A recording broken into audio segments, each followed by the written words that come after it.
Well, it's been an interesting moment since Satsang this morning. I've got somebody with a weed thing behind me. Just waiting for daughter, 17th birthday today. Pick her up from school. I'm a bit early, so I thought I'd make a little video.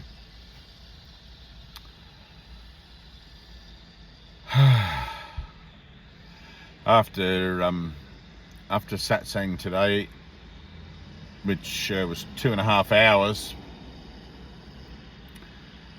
it's always good at these things with a little bit of back and forth. Otherwise it's just me sitting there declaring the certainty of my my mind about, you know, the nature that God is a fact, which is fine. I don't mind doing that, but in the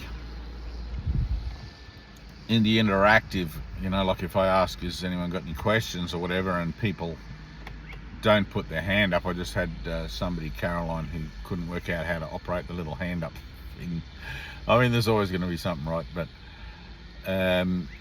if people don't ask any questions, it's just kind of like, you know, but it's like a couple of people asked questions today, which was cool. And in the answering of those questions, in the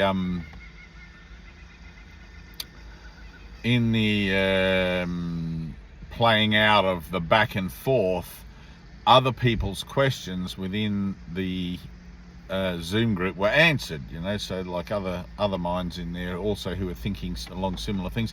And sometimes you don't really know how to phrase the question you're trying to ask, which I understand. I mean, we're talking about celestial sort of topics here and ethereal subject matter, so it's often that you want to say something but you don't even know where to begin, so which is fine.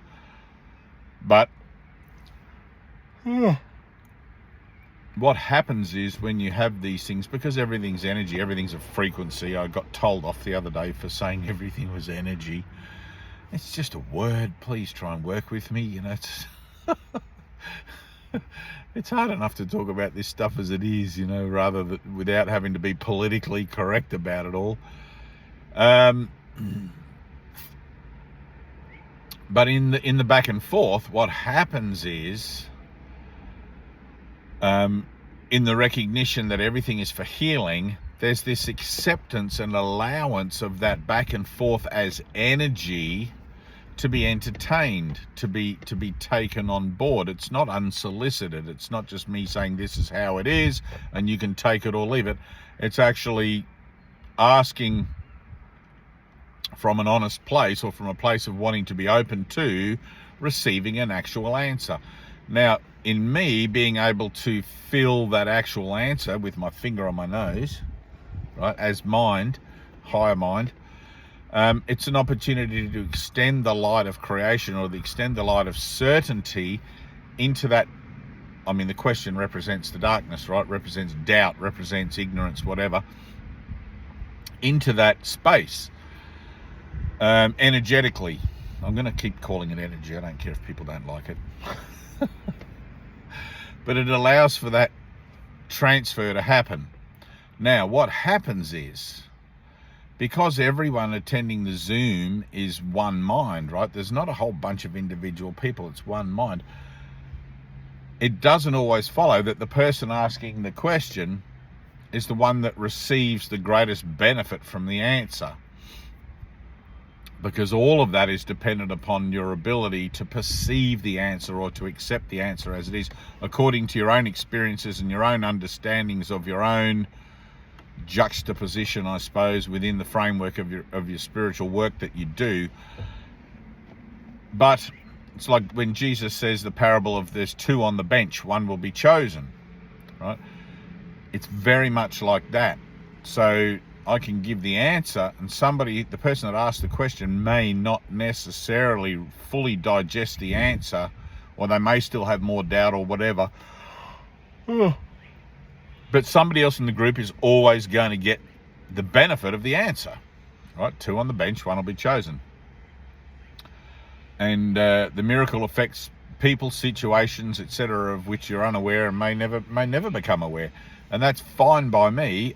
I'm only here to give as requested, to give as, to be used as that vehicle whereby the reasonability of my mind, which is advocating for the constancy of change, can be utilized. And so through the Zoom meeting, it gets utilized, and stuff happens, right? And it may on the surface look like only small things, people nodding their heads, but that's how you climb a mountain, right? One small step at a time. And before you know it, if you look back, it's like, holy shit, I'm up bloody high. How did I get up here, right? But it's not until you actually stop to look back that you realize, and which is why it's always good to get out of your comfort zone. Because if you're hanging around with people that are all doing the same thing and talking the same thing, thinking the same thing as you, you're only going to get the same kind of reflection. And in today's Zoom, I was talking about the mouth, talking about Jesus going back to Nazareth, right, to confront his reflections of all the people that knew him when he was just a carpenter, right, before his ministry began proper. And they're all like, you're just the carpenter's son, get out of here, you're not the savior, blah, blah, blah, blah, blah. But he had to do that so he could see where he was at in his own mind. I used to have the same thing occur. So when I was at the healing center, I was hanging around Ted and Greta and everybody that was there, Gina and Josie and whatever, and everyone that was there, constantly getting very supportive, very nurturing, very encouraging, sometimes kicking the pants in a good way.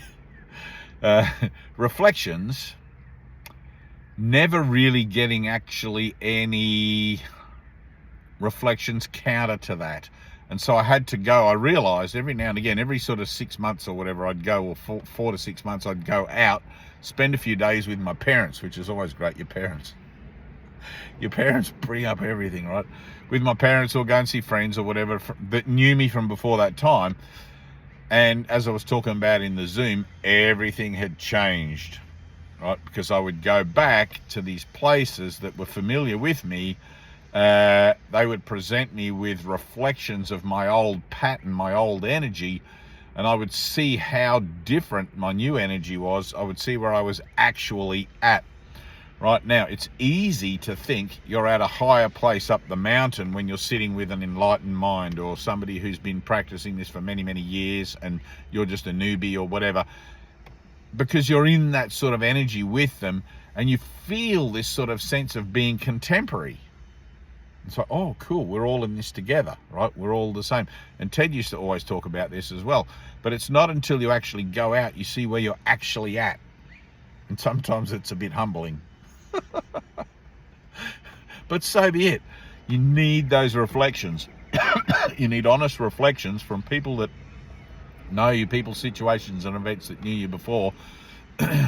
Otherwise, you're going to have to go into new territory anyway and make declarations of who you think you are, and stuff, and people are going to say you're crazy or whatever. It's a necessity. You have to do these things, right? Otherwise, you're going to be living in this kind of false spiritualized paradise in your mind that we're all on the same page together, and you're not going to really authentically kind of perceive the necessity for the work that is probably going to be staring you right in the face, but you don't recognize it because you think you're halfway up the mountain up here somewhere. And that's fine. I mean, I have made all the mistakes in the book, and probably then some, with regards to all of this spiritual nonsense, right? And I call it nonsense because it is. It's just, what a joke, right? It's all funny. The thing with that, right, getting back to the Zoom that we had today, the thing with that is the question opens a gate. The certainty of my mind flows out with regards to an answer for the question, right? The specifics of the question don't matter. The specifics of the answer don't matter, right? They seem to matter on the surface. One thing has to make sense. It has to be reasonable for it to be accepted. But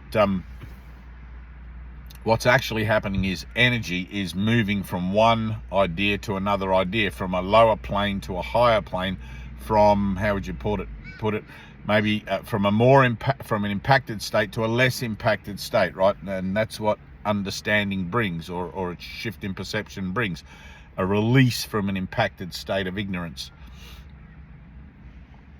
Now, what that does, because the body is the physical manifestation of denial, and will always be that, no matter that you repurpose it for use as a spiritual vessel to represent something else, it's still always going to have that same keynote to it, or that same foundation to it, until the point of the illumination of your mind, right? And it's like when you reach a certain point, God takes the final step. Until then, you're always operating out of denial, and that's probably the safest place to operate from, because you're not gonna kid yourself, right? I'm a liar and the son of a liar, and whatever it is, the parable. Your daddy was a liar. Your great-great-granddaddy was a liar. So I always operate from the liar. I mean, not me specifically. I've had the illumination of my mind, and like, nah there for anyone that wants to question that. But what happens is, in that expression, the giving and the receiving, right? The truing up of the equilibrium of the relationship, if you want to look at it in coarse terms, there is a shift, right? Now, the shift in my mind is not that it comes down and stays here somewhere lower, and the other one that it comes up and stays there somewhere thing. My mind comes all the way down, let's say to here, to meet the question, and then expresses the question in a way where not only do I go back up to where I am as an idea, right? And this is all expressed in separation. I know some of you hate the way that I say this, right? So be it. Can't change it. It's how it gets presented to me. But the other person comes up again, comes up a little bit more, right? If that same person, if I was to keep working with that same person, I would be able to keep coming down and keep bringing them up, keep coming down, keep bringing them up, etc., until the equilibrium was complete, right? One brother is able to offer you, and this is if you have not yet remembered the nature of your divine self, one brother would be able to offer you every opportunity to do that, either as one massive thing going all the way up together, or incrementally, a slowly evolving training program, which is how Jesus talks about it, right? And he even says, he's so generous, Jesus, he even says, in the absence of a physical brother, I will substitute for your ego. You know, so it's win-win. You can't get this wrong. You just have to be willing to say yes to whatever it is that's presented as it shows up. So every time you have a shift, every time there is a movement in consciousness, it doesn't matter if it's a little one, great big one. I like the great big ones because they fuck with your head in a great way, and I love the recognition that my head is fucked with, because I don't get any of that fucking on the physical plane anymore. It's like I've transcended that, or whatever. So celestial fucking with is, you know, it's all good by me, because it makes you feel the same way, or it makes you feel better than the same way as if you had like good sex or something. It's like every time there's a shift in consciousness, there's this release on the lower levels of, in the conscious levels of endorphins and what are the other things, all of that stuff gets released, and you're like, oh, I feel so good. I feel so good. Now the temptation of the ego is to want to go out and do something with that feel so good. I think I'll go out and pick up a date for the night, and I feel so good, I'm sure the sex will be great. It's like, no, don't do that. Just stop for a second and let it integrate, right? Stop for a second. I think I'll go out and play a round of golf, and because I'm sure I'm going to play my best game ever. It's like, don't do that. Be still, let it integrate. Otherwise, all you're doing is dissipating that energy out there, and you will find that energy, every time you have a shift in consciousness, that energy will be getting, getting rearranged, reshuffled. There's going to be confusion and everything for about 3 days. Right? That's how it seems to be for me. I've had probably, I couldn't even tell you now, at least 6 major shifts in consciousness, at least 6. And lots of little ones, lots and lots of little ones, where you just realize, like today's Zoom, after I hung up from the Zoom and tried to go back to the car, I stopped in the middle of the park to make sure that I had clothes on from the waist down. That's how my mind, I was like, am I wearing pants? I mean that literally. It was bizarre. It's like this befuddling in the mind, like as if I was an old geriatric and didn't know, no jokes please, and didn't know whether I was wearing pants. And I'm like, oh my God. And I actually had to stop and check myself. And then I realized, as soon as that thought popped into my mind with credibility and seeming reality, I realized I'm in a public park, open space, people walking dogs and things everywhere. I did have pants on, but as soon as I had the recognition that my mind wasn't functioning properly, it was simultaneously with the recognition that there'd been a little shift in consciousness because of that question and answer situation that had occurred in the Zoom. And I made conscious effort to walk back to my car very carefully.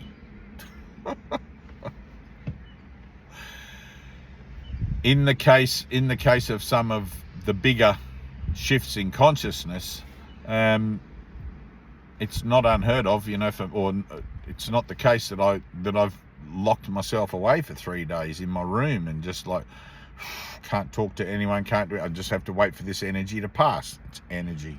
For this frequency to settle, whatever you want to call it. But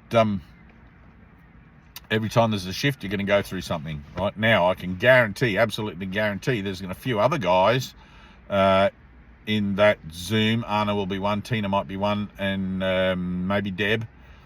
There was a little bit of two on the bench. One will be chosen. Went on today, and I was aware of it in the same way that the bleeding woman tugging on the hem of Jesus's robe, in the way that he was aware of that occurring in amongst all of the turmoil of everything that was going on around him, right? And I did talk about that in the Zoom. The witness or the personal testimony to the nature of that being so, for me, I mean, I can't say what it is for anyone else. I mean, obviously we're all participating in it and we all call it healing as a general term.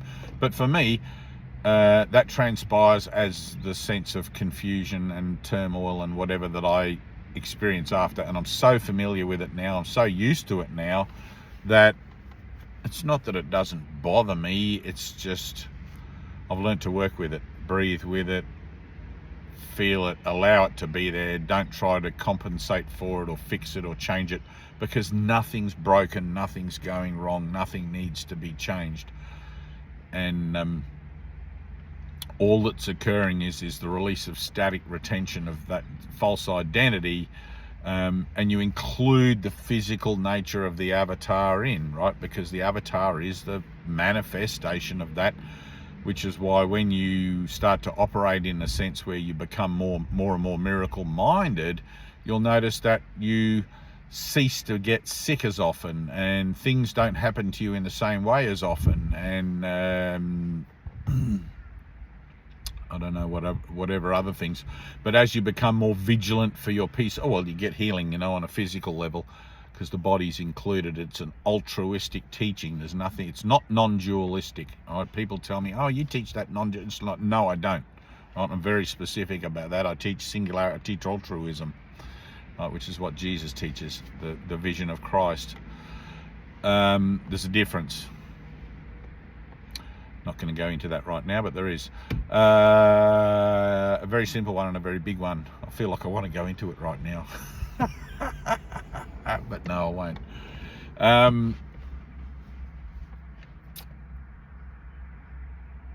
So every time there's a shift in consciousness, and the temptation, like you're going to have this 2 or 3 days, you're going to have this thing. I can still feel it now. I can still feel in my sort of auric body or toroidal body or whatever the hell you want to call it. I don't care. In the whiz bang body, or the whiz bang energy signature that seems to go along with this physical entity, which, as you become more attuned to the subtle frequencies of the celestial realms around you, as you undergo more shifts in consciousness, becomes more apparent, right?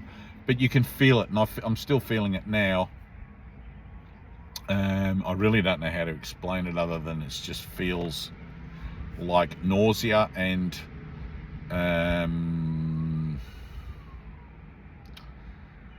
unsteadiness in the mind and all sorts of things like that. But I know in a day or two it will have passed and I will be back to normal, whatever that is.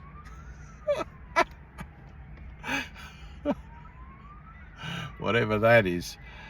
And I was just enjoying, there's another mind on social media, Anna Brown her name is. She's lovely. I don't think she's a Course in Miracles person, but I love her passion. Her passion is just and I relate to that. I totally relate to it. It's not my deal, it's not where I'm at, but I mean, different ray associations have different ways how they present themselves, and I think people used to say to me that I'm very biblical 20 years ago, the way I talk about this and present, it's like I've got a biblical energy. And I don't know that that's how I feel about things with regards to my own association anymore. I mean, it's always going to be the false association, it's always going to be the illusory association, but you are the witness to your own transformative process. So you do see the changes, you do reconcile the changes, and you do allow for the integration of the release of that static retention of light, which gives validity to your awakening process and helps you to understand how it is like that to best begin to participate with it and cooperate with it and lubricate the sides, as I was talking about today, you know, which Jesus told me that wasn't a very helpful analogy or a very good analogy. It just popped into my head.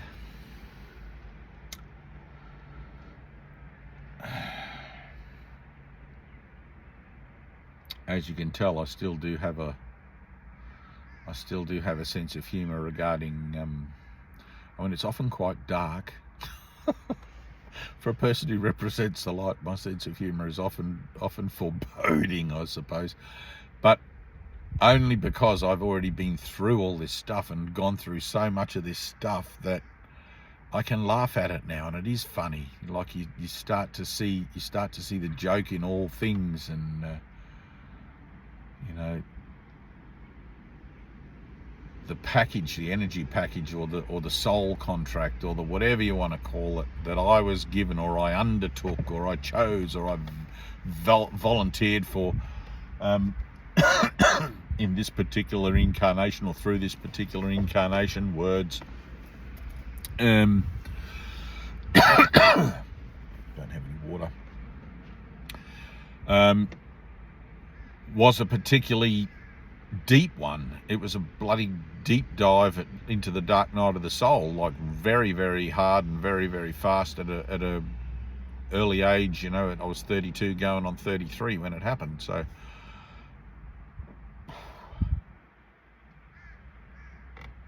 I would like to think that things are like that, because like Tupac, you know, God gives his hardest missions to his bravest soldiers or something. But whatever the, you know, that's definitely not me though.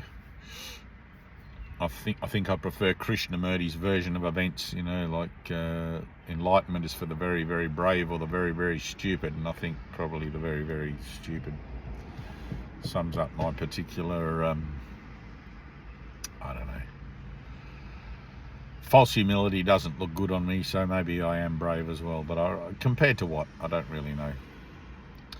But anyway, getting back to things, just a little personal self-reflection there, which it all is, finger on the nose. Getting back to things with the idea of communication, when I'm talking about questions and answers and stuff in the Zoom, that's not communication. That's not the kind of communication that I'm directing you towards. And this is what I want to be specific about. True communication, right? Communication is seen in light. Seen in light. It's not talked. It's not verbal. It's not audible. Your natural means of communication is knowledge. Your natural means of communication is that you already know everything already. You're just remembering that you know it all, after a very deep sleep of forgetfulness, right? And we are helping each other to come to terms with that and present reasonable grounds whereby through our words we make our way to a place through this teaching, learning, relationship equilibrium, bringing it to an equality where teachers and learners are no longer needed in the individual relationships we're given with as our curriculum, let's say, where it's no longer needed, and we can take a very easy and very gentle step from there into the true domain of communication, which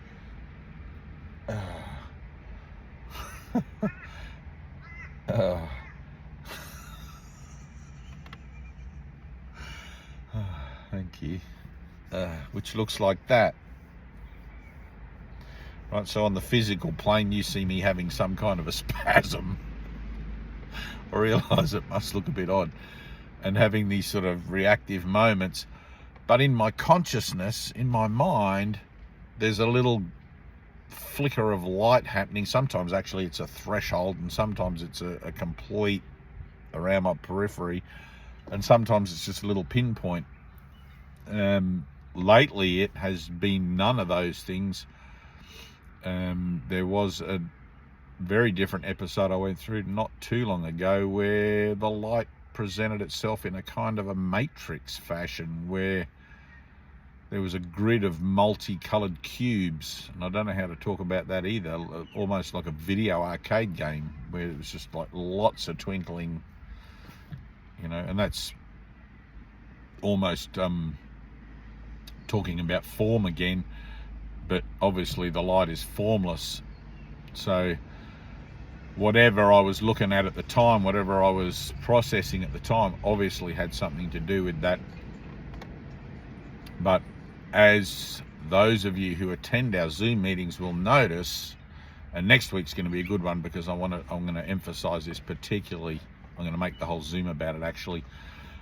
You'll notice that when I open my mind, or when I attempt to communicate in that idea of two on the bench, one will be chosen, someone in the group pretty much always gets it. Right? Now, maybe the person I'm addressing, maybe the person not that I'm addressing, but the miracle is never wasted. Right? Any expression, any true expression of your higher mind is a miraculous expression. It does come from a sense of true self, right? Which is always nice. Otherwise you'd be wondering what else is going on, and I better go and see a doctor, right? When you understand that all of this stuff that seems to be confusing at times and discombobulating and everything else is in relationship to the transformative process you're going through, you learn to kind of let go and gentle the edges and just like soften and fall into it, and it's like, okay, I don't like it, but okay, I'll just allow for it. I'll just tell myself it's okay, and I'll learn to trust. And it gets easier when you do that. When you get stuck in the analysis of it, why do I feel this way? Am I really wearing pants? Maybe I better go and see a shrink because I'm pretty sure I put pants on this morning. Why am I even thinking that way? But once you begin to trust the process, once you begin to trust that everything is working towards you, to bless you, to help you, to lead you to the natural gravitational point of your singular orientation, which is divine illumination of your mind, i.e., E-G-E-R, whatever you want, the memory of God, you'll learn to trust it more. If, however, you still have value in the world and this stuff starts to happen to you, you're going to find conflict within yourself, because the stuff happening to you, you already know about it because it is natural and it is resonant from your true self, and it's going to be in direct conflict with your goals and aspirations in the world, which is why Jesus said, give up the world, follow me. There's, and in the workbook lessons of the course, the world I see holds nothing that I want. If it still holds something you want, you're going to have to either deal with that in order to let go of the meaning that you've given it, so that all of a sudden it's not an issue for you to let go, or for you to realize that it doesn't hold anything you want, because it's not the physical nature of things that you can hold on to. It's the meaning and the emphasis and the impacted association that you have with it in your own mind, is like Gollum, my precious. You know, that's what it's doing to you. It's turning you into Gollum. My kids are special to me. This person is special to me. No. We're all the same. No one's special. No one's not special. We're all the same. But if you cherish things, you know, my precious, you're going to end up like Gollum, like literally like Gollum. And I mean that. You'll give yourself cancer. You'll give yourself heart attack. You'll give yourself all this stuff, defending an association or a relationship in your mind that fundamentally isn't true, other than to anyone else but you. I hope I said that right. You know, so you're learning to let go and let God. You're learning to let go of the meaning you've given to the form associations that show up as relationships, and allowing for them to be reinterpreted, all right, not according to your own thinking, according to the divine hierarchy, if there's a hierarchy, the divine orchestration of the particulars of your own process of awakening. Right? And you'll seemingly go from one step to another step to another step. It's not really another step to another step to another step. It's actually really only one step, showing up in the appearance of again and again and again in different ways, being nothing more than resounding in memory or titillating in expectation, which convinces you that oh, I've done this before, or I'm repeating a lesson. Well, you're not really. It's one lesson. It's one awakening. But it's not really essential. You know all that stuff. I mean, it's more better that you understand the nature of forgiveness and how to actually participate and not adjust to your energy when it begins to shift, to your light when it begins to shift. Otherwise, you'll just impact it back down again under other terms, thinking that there's something wrong. There is nothing wrong. Don't adjust the dial. And thanks to Anna Brown, who feels very present with me in the making of this video. I can feel you in my yeah, we're together, exactly. We're the one, exactly. All right, I heard you then. Cool beans, that's it. I love you, and see you next week in the next Zoom, and we will do some workbook stuff, and hopefully, if we get time, I do like to give plenty of time to new guys. Maybe if you guys are kind of new to the Zoom, you can hang out with Tina during the week. They have another thing that goes on, and she'll catch you up with stuff so that we can get around to using the Zoom time for more meditative or practical things. That would be really cool. Today's Zoom was awesome. Thank you for everyone who attended, and it's fun when you get the joke, right? I know when you're sitting there scratching your head wondering what the hell I'm talking about, it seems like this guy's crazy. I once was like that as well, right? But once you start to laugh, it's easier, right? All the work, all the forgiveness, all the principles and concepts, oh my God, it's so laborious and mundane, but we have to do it. It's like a debrief. You're about to take a trip into the light fantastic, and you have to be prepared. All right, I love you. Peace.